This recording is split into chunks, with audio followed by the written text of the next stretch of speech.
مسند بزار میں حسن درجے کی روایت ہے۔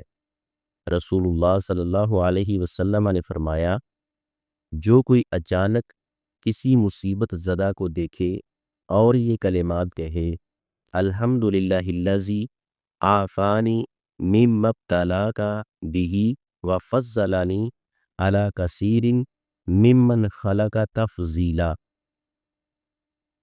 تو اللہ تعالیٰ اسے تا حیات اس مصیبت سے محفوظ رکھے گا۔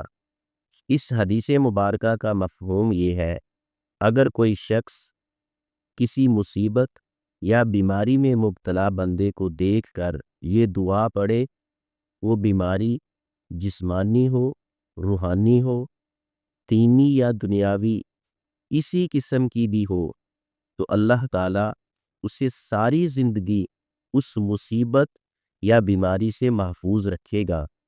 اس دعا کو آہستہ دل میں یا دھیمی آواز میں پڑھیں، کیونکہ اونچی آواز میں پڑھنے سے مصیبت زدہ انسان کو تکلیف یا شرمندگی ہو سکتی ہے۔ دل آزاری کا خدشہ ہے اور اسلام میں دل آزار بات کرنا منع ہے۔ مقصد دعا کو پڑھنا ہے، بیمار کو سنانا مقصد نہیں ہے۔